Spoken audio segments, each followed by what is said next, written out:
नंदबाकाच्या वाड्यात गेले.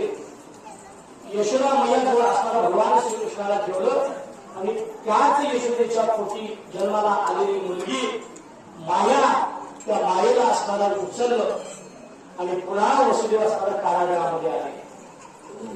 कारागृहामध्ये आल्याबरोबर ती मायाच माया जीवाच्या आकांताला ती म्हणू लागली, वरे माया करी आकांत नावामध्ये गती दूध जागे झाले. कंसाला जाऊन बातमी सांगितली, तुम्हाला मारणारा आठवा जन्माला आलाय. कंस धावत पळत असणारा कारागृहामध्ये आला. पाहतो तर हा आठवा नाही, आठवी आहे.